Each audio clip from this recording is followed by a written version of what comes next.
29 अप्रैल 2023 प्रातः मुरली। ओम शांति। बाप दादा मधुबन। आज बाबा ने सुनाया, मीठे बच्चे, श्रीमत ही श्रेष्ठ बनाएगी, परमत व मनमत श्रापित कर देगी। श्रीमत ही श्रेष्ठ बनाएगी, परमत व मनमत श्रापित कर देगी। इसलिए श्रीमत को कभी भी भूलो मत। प्रश्न बाबा ने किया, सतो प्रधान पुरुषार्थी कौन और तमो प्रधान पुरुषार्थी कौन, दोनों का अंतर क्या होगा? सतो प्रधान पुरुषार्थी कौन और तमो प्रधान पुरुषार्थी कौन, दोनों का अंतर क्या होगा? उत्तर में बाबा ने बताया, सतो प्रधान पुरुषार्थी बाप से पूरा वर्षा लेने का पुरुषार्थ व प्रतिज्ञा करते हैं, वह याद में रहने की रेस करते हैं और नंबर 1 जाने का लक्ष्य रखते हैं। तमो प्रधान पुरुषार्थी कहते, जो तकदीर में होगा, अच्छा प्रजा बनेंगे तो प्रजा ही सही। कहेंगे स्वर्ग के नज़ारे तो देख लेंगे, प्रजा बनेंगे तो प्रजा ही सही। उनके आगे माया का ऐसा विघ्न आता जो रेस से ही बाहर निकल जाते हैं। गीत है, मुझको सहारा देने वाले, वो दिल कहे तेरा शुक्रिया। ओम शांति। बच्चे जब सम्मुख बैठते हैं तो जानते हैं हम जीव आत्माएं हैं। यहाँ बाबा ने कहा, यहाँ तो जीव आत्मा ही होगी ना। जब आत्मा को शरीर नहीं है तो नंगी है, उसे अशरीरी कहा जाता है। तुम तो शरीर सहित बैठे हो। आत्मा व परमात्मा जब तक शरीर में न आए तब तक बोल नहीं सकते। तुम जीव आत्माएं जानती हो, अब बाप के सम्मुख बैठे हैं। हूबहू जैसे 5000 वर्ष पहले सम्मुख आए थे। बच्चे जरूर बाप से ही वर्षा लेंगे। बाबा ने कहा, बच्चों को वर्षा कहाँ से मिलता है? बाप से। जानते हम अपने परम पिता परमात्मा बेहद के बाप के सम्मुख बैठे हैं। क्यों बैठे हैं? बाप से बेहद का वर्षा लेने। जैसे स्कूल में समझते हम टीचर द्वारा इंजीनियरिंग सीखते हैं, बैरिस्टरी सीखते हैं, ये लक्ष्य रहती है। तुम बच्चे समझते हो परम पिता परमात्मा हमको ब्रह्मा के तन से बैठ राजयोग सिखाते हैं। भगवान वाच ये तो बच्चों को समझाया है। बाबा ने कहा कि भगवान निराकार को कहा जाता है। जीव आत्मा पुनर्जन्म जरूर लेती हैं। कोई भी सन्यासी से तुम पूछो, मनुष्य पुनर्जन्म लेते हैं? तो ऐसे नहीं कहेंगे कि नहीं लेते हैं। नहीं तो 84 लाख जन्म कैसे कहते? बाबा ने कहा, पूछो तुम पुनर्जन्म को मानते हो? ये तो बरोबर है। आत्मा संस्कारों अनुसार एक शरीर छोड़ फिर दूसरा लेती है। बाबा ने कहा, शरीर तो यही रह जाता है, लेकिन आत्मा ने जैसे जैसे संस्कार भरे वैसा ही जन्म होता है। ऐसे ऐसे करते मनुष्य 84 लाख जन्म नहीं परंतु 84 जन्म लेते हैं। इससे सिद्ध होता है पहला जन्म जरूर बहुत अच्छा सतो प्रधान होगा, लास्ट में छीछी तमो प्रधान होंगे। 16 कला से फिर 14 कला 12 कला होती जाएंगी। बाबा ने कहा, आत्मा परम धाम से जब उतरती है तो 16 कला फिर जन्म लेती जाएगी और कलाएं कम होती चली जाएंगी। पुनर्जन्म जरूर लेते हैं, पूछना चाहिए, अच्छा परम पिता परमात्मा ने पुनर्जन्म लिया या जन्म मरण रहित है? देखो ये फॉन्ट्स बहुत सूक्ष्म है। अगर कहेंगे जन्म मरण रहित है तो फिर शिव जयंती सिद्ध नहीं होती। कहेंगे शिव जयंती तो मनाई जाती है, समझाया जाता है, हाँ शिव जयंती है, परंतु जन्म के साथ फिर मरना जिसको कहा जाता है वह नहीं है। अगर मरे तो फिर पुनर्जन्म लेवे। भगवान भी अगर मरे तो उनको भी पुनर्जन्म लेना पड़े, तो वह फिर भगवान किस बात का? तो भगवान कभी जन्म मरण में नहीं आते हैं। बाप कभी पुनर्जन्म नहीं लेते, वह इस तन में एक ही बार आते हैं बस, फिर पुनर्जन्म में नहीं आते। परमपिता परमात्मा पुनर्जन्म रहित है, वह कब सतो प्रधान से तमो नहीं बनते हैं।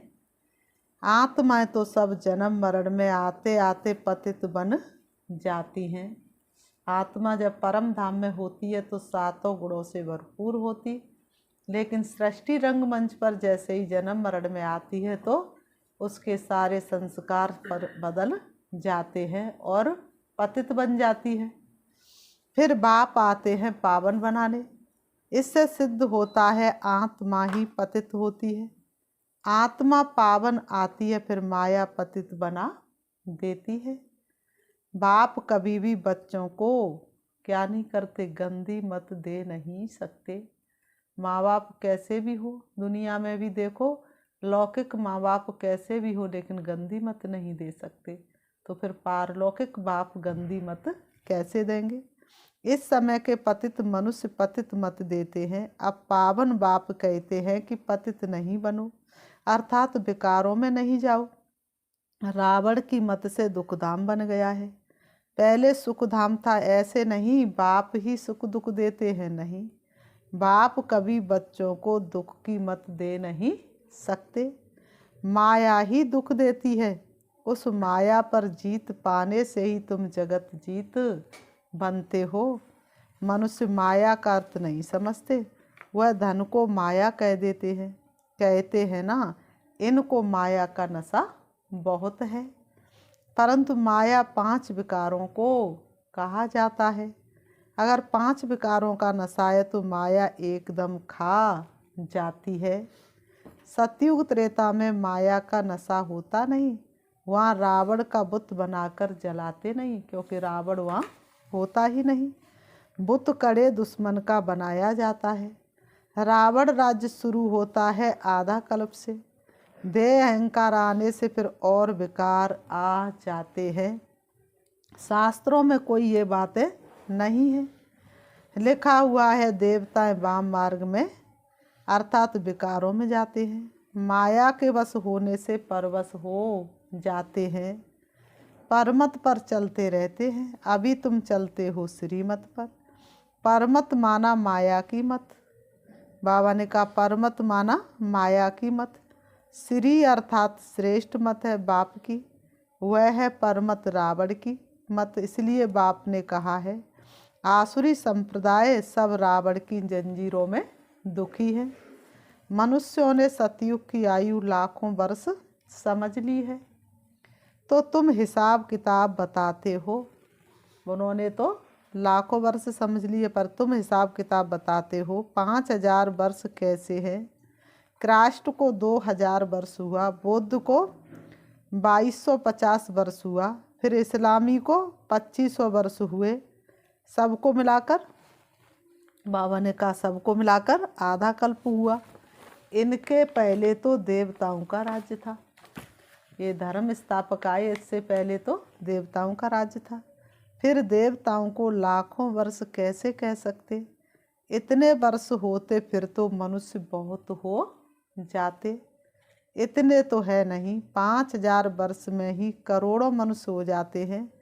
कहते भी हैं कृष्ण से 3000 वर्ष पहले भारत में आदि सनातन देवी देवता धर्म था। 5000 वर्ष पूरे हो जाते हैं। ये फिल्म ही 5000 वर्ष की है, इससे ज़्यादा ये फिल्म चलती नहीं। बाबा ने कहा 5000 वर्ष पूरे हो जाते, नाटक पूरा होता है ना। इन बातों को कोई जानते नहीं। बाबा ने कहा इन बातों को अर्थात कोई जानते नहीं है। मैं जो हूँ जैसा हूँ, ये चक्र कैसे फिरता है कोई जान ना सके, बाप ही समझाते हैं। ये है गीता। बाप ने आकर सहज राजयोग सिखाया था, तब उनका नाम गीता रखा है। जैसे कृष्ण ने सिखाया तो उनका नाम बाइबल रखा है। ये अनादि नाम रखे हुए हैं। वह रिपीट होते बाबा बूढ़ियों को भी समझाते हैं। ये बहुत सहज बात है। बाबा बुढ़ियों को भी समझाते हैं, ये बहुत सहज बातें हैं। सिर्फ बाप और बरसे को याद करो। बच्चा पैदा हुआ गोया बारिश पैदा हुआ। तुम समझते हो हम बाबा के वारिस हैं। 5000 वर्ष बाद फिर से मिलने आए हैं। घड़ी घड़ी 5000 वर्ष ही कहेंगे ना। बाबा कहते घड़ी घड़ी 5000 वर्ष ही कहेंगे। 2-3 वर्ष पीछे आने वाले भी कहेंगे हम 5000 वर्ष बाद फिर से आए हैं। ये बड़ी गुहा बातें हैं। बाबा पूछते आगे कब मिले हो? कहते हैं हाँ बाबा। आत्मा इस मुख द्वारा कहती है हम 5000 वर्ष पहले आपसे मिले थे। आप इस तन द्वारा शिक्षा देने आए थे। जो पक्के पक्के बच्चे हैं समझते हैं हम बाप से बेहद का वर्षा लेने बैठे हैं। हम बेहद के बाप के बने हैं ब्रह्मा द्वारा। बाप कहते मुझे पहचानते हो? से बाबा कहते मीठे बच्चे तुम मुझे पहचानते हो? मैं तुम्हारा बाप हूँ। कहेंगे हाँ बाबा, हम आत्माओं का आप परम पिता परमात्मा बाप हो, क्यों नहीं आपको पहचानेंगे।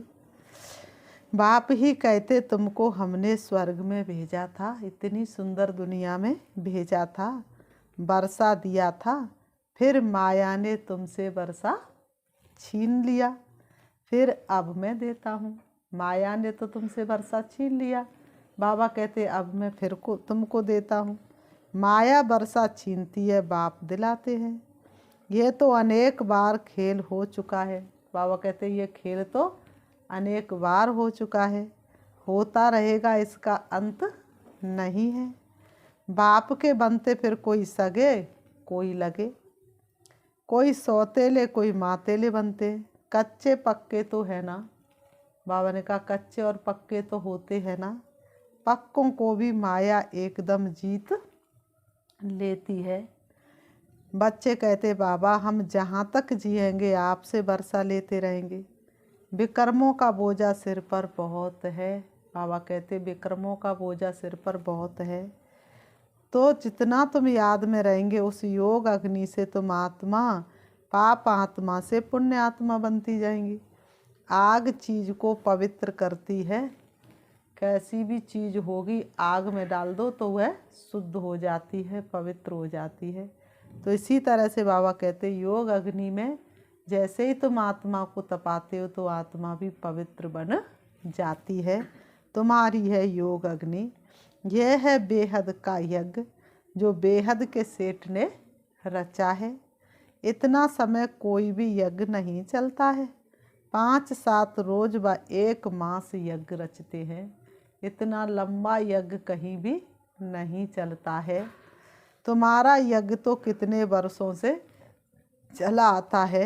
बाप सुनाते ही रहते हैं, कहते भूल मत जाना, सिर्फ मुझे याद करो तो तुम्हारा जन्म जन्मांतर के विक्रमों का बोझा कटता जाएगा। कोई सन्यासी विद्वान आदि को ऐसे कहने आएगा नहीं। भगवान वाच मुझ बाप को याद करो। जरूर आया हुआ है तब तो कहते हैं ना। बाप कहते अब तुमको वापिस घर जाना है। शिव बाबा कहते मीठे बच्चे अब घर वापस चलना है, इसलिए निरंतर मुझे याद करो। तुम्हारी आत्मा इस समय बहुत पतित है। अब तुम जानते योग से हम पावन बनते जाएंगे। बाप कहते हैं ज्ञान अमृत पीकर पावन स्वर्ग का मालिक बनो। ये साजन तुम सब सजनियों को पावन बनाने आए हैं। कहते हैं मुझे निरंतर याद करो। तुम्हारी ही प्रतिज्ञा है कि आप जब आएंगे तो और संग तोड़ तुम संग जोड़ेंगे, तुम पर ही बारी जाएंगे। स्त्री पुरुष पर पुरुष स्त्री पर बलिहार होते हैं ना, लेकिन उससे तो कोई फायदा नहीं होता है। चाह करके भी कोई किसी का संग नहीं दे सकते। यहाँ है बाप पर बलिहार जाना। शादी में 1-2 पर बलिहार जाते हैं ना। अब बाप कहते हैं मनुष्य पर बलिहार नहीं जाना है। शिव बाबा कहते मीठे बच्चे तुमको मनुष्य पर बलिहार नहीं जाना है। तुम्हारी प्रतिज्ञाएं आप पर बलिहार जाएंगे, आप हमारे पर बलिहार होना। बाप कहते तुम बलिहार जाओ तो 21 जन्म तुमको सदा सुखी बना दूंगा। कितना भारी वर्षा है, बाबा कहते कितना भारी वर्षा है। अब बाप कहते मैं तुमको वर अर्थात वर्षा देता हूँ, सिर्फ तुम निरंतर मुझे याद करो, श्रीमत से ही तुम श्रेष्ठ बनेंगे, ये भूलो मत। ये लक्ष्मी नारायण का चित्र भी घर में रख दो। हम बाप से फिर से वर्षा ले रहे हैं। बाप परम धाम से आया हुआ है, परंतु माया चील भी कम नहीं है। बाबा ने कहा माया चील भी कम नहीं है। चील क्या देखती है? किसी भी जीव को देखेगी तुरंत झपट लेगी, पंजा मार देती है। सबकी बात नहीं, नंबर 12 कोई तो एकदम भूल जाते कि हम बाप से वर्षा लेते हैं। यहाँ बैठे हैं तो नशा चढ़ता है, यहाँ से बाहर निकला और भूला। फिर सुबह को रिफ्रेश होते, फिर सारा दिन भूल जाते हैं। 4-5 बरस अच्छी सर्विस करने वाले भी आज देखो है नहीं। कुछ अवज्ञा की तो माया ने जोर से थप्पड़ मारा और चले गए। बाबा कह देते बच्चे माया बहुत कड़ी है, अवज्ञा करने से माया एकदम गिरा देती है। इसलिए गाया जाता है चढ़े तो चाके प्रेम रस। देखते हो कैसे चकनाचूर हो जाते हैं। बैकुंठ में तो जरूर चलेंगे, परंतु पद तो नंबर 12 है ना। भले वहाँ सब सुखी रहते फिर भी मर्तबे तो है ना।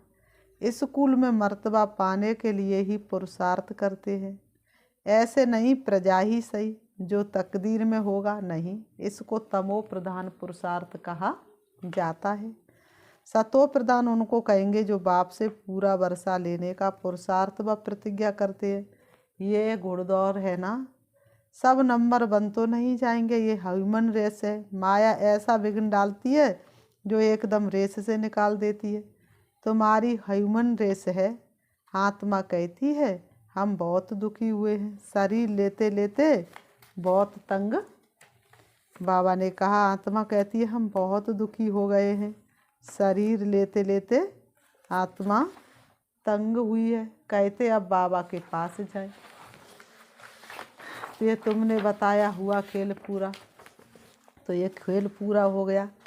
तो बाबा ने युक्ति तो बतलाई हुई है। बाबा हम आपकी याद में रहेंगे, जितना टाइम निकाल सको उतना अच्छा है। जैसे गवर्नमेंट की सर्विस में भी 8 घंटा रहते हैं ना, तो इसमें भी तो 8 घंटा रहो।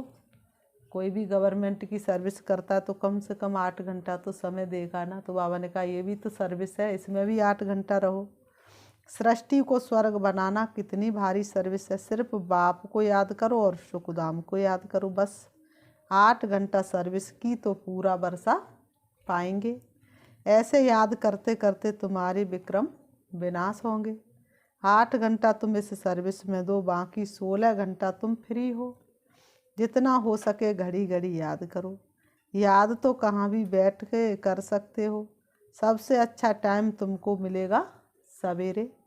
सिंधी में कहते हैं सवेल सुमड़ सवेल उठड़, सवेरे जल्दी सोना सवेरे उठना। ये गुण मनुष्यों को बड़ा करता है।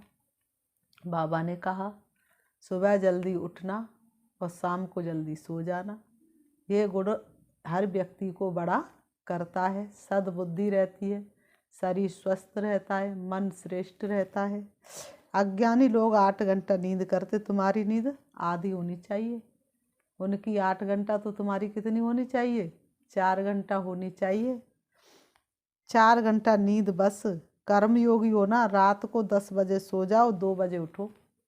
बाबा ने कहा से बाबा को याद करो। 2 बजे नहीं उठ सकते तो 3 बजे तो उठो, 4 बजे उठो। बाबा कहते हुए फर्स्ट क्लास समय है, एकदम शांति रहती है, सभी अशरीरी बन जाते हैं। उस समय सन्नाटा बहुत होता है, जैसे कि मूल वतन हो जाता है। ऐसे लगता है जैसे सब मरे पड़े हैं। उस समय तुम बाबा को याद करेंगे तो फिर वह याद पक्की हो जाएगी। अमृत वेले की याद अच्छा असर करती है। बाबा बहुत करके रात को जगाते रहते हैं। स्थूल काम में आने से माथा भारी होता है। सूक्ष्म सर्विस में थकावट नहीं होती है। कमाई थोड़ी ही थकाएगी। किसी की कमाई हो रही हो, चाहे भले ही पूरी रात कमाई हो, क्या व्यक्ति थकेगा? कमाई से तो खुशी होगी। तो सवेरे सवेरे उठकर याद करने से बड़ी कमाई है। फिर बाबा ने कहा, अच्छा मीठे मीठे सिकी लते बच्चों प्रति माता पिता बाप दादा का याद प्यार और गुड मॉर्निंग। रूहानी बाप की रूहानी बच्चों को नमस्ते। हम रूहानी बच्चों की रूहानी बाप दादा को याद प्यार और नमस्ते नमस्ते नमस्ते। धारणा के लिए मुख्य सार नंबर 1, सवेरे अमृत वेला उठ अशरीरी बन बाप को याद करने का अभ्यास करना है। सवेरे अमृत वेला उठ अशरीरी बन बाप को याद करने का अभ्यास करना है। पूरा वर्षा लेने के लिए याद की रेस करनी है। कम से कम 8 घंटा याद जरूर करना है। बाबा कहते कम से कम 8 घंटा याद जरूर करना है। नंबर 2, एक बाप पर पूरा बलिहार जाना है। परमत व मनमत पर न चल, एक बाप की श्रेष्ठ मत पर चलना है। परमत मनमत हमको नीचा गिरा देती है और बाप की श्रीमत हमको श्रेष्ठ बनाती है। इसलिए हमेशा बाप की श्रीमत पर चलना है। वरदान, रूहानी एक्सरसाइज द्वारा बोझ को समाप्त करने वाले समान और समीप भव। रूहानी एक्सरसाइज द्वारा वेट बोझ को समाप्त करने वाले समान और समीप भव। स्पष्टीकरण, रूहानी एक्सरसाइज अर्थात अभी अभी निराकारी, अभी अभी अव्यक्त फरिश्ता, अभी अभी साकारी कर्मयोगी, अभी अभी विश्व सेवाधारी।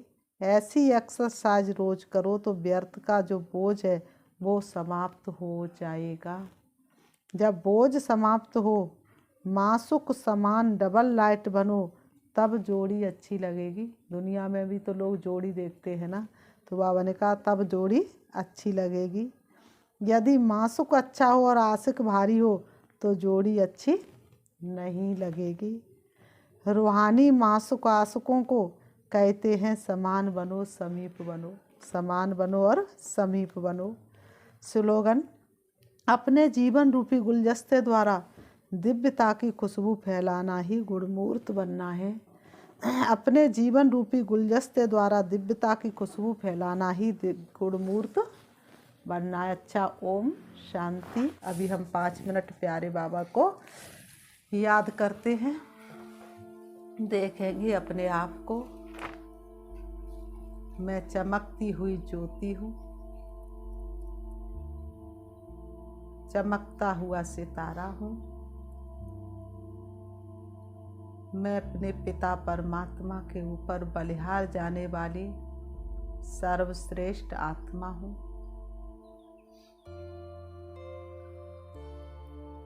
मेरा सो सब कुछ बाप का है।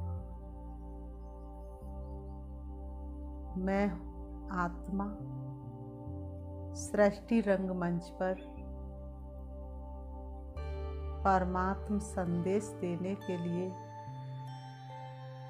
ठहरी हुई हूँ। बाकी मैं तो एक चमकती हुई ज्योति परम धाम निवासी हूँ। वही मेरा वास्तविक घर है। यहाँ तो मैं थोड़े से समय के लिए परमात्म संदेश देने के लिए ठहरी हुई हूँ। सारी सृष्टि के मनुष्यों को दुख दर्द से दूर करने के लिए, परमात्म शक्तियाँ देने के लिए, मैं आत्मा अपने आप में शक्ति भरने के लिए इस सृष्टि रंगमंच से दूर चली जा रही हूँ, जहाँ सर्व शक्तियों के सागर प्यारे पिता परमात्मा सर्व शक्तियों का खजाना लुटाने के लिए विराजमान है। मैं आत्मा चली जा रही हूँ, पहुँच जाती हूँ अपने स्वीट साइलेंस होम में। हल्के सुनहरे रंग के लाल रंग के आसमान में मैं प्रवेश कर जाती हूँ, जहाँ सर्व शक्तियों के सागर श्री बाबा हैं।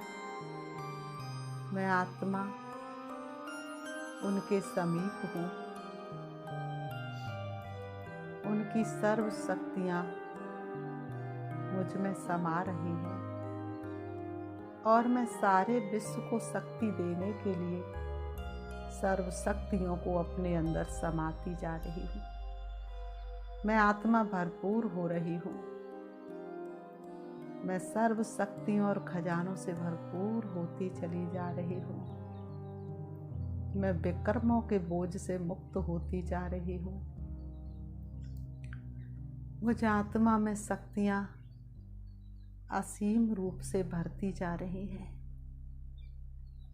अब मैं आत्मा श्री बाबा से शक्ति लेकर सारे विश्व की आत्माओं को शक्ति देने के लिए वापस आ रही हूँ। परम धाम से नीचे मैं आत्मा चली आ रही हूँ। मैं पहुँच जाती हूँ सृष्टि ग्लोब पर। मुझ आत्मा की शक्तियों ने संपूर्ण सृष्टि ग्लोब को ढक लिया है। सारे विश्व की आत्मा चारों तरफ है। मुझ आत्मा की शक्तियाँ एक एक मनुष्य आत्मा की भ्रकुटी में समाती जा रही हैं। सब दुख, अशांति और बीमारी से मुक्त होते जा रहे हैं। शक्तियों से भरपूर होते जा रहे हैं। हल्कापन महसूस कर रहे हैं। पापों से मुक्त हो रहे हैं। अब मैं आत्मा सृष्टि ग्लोब से भी नीचे आ जाती हूँ।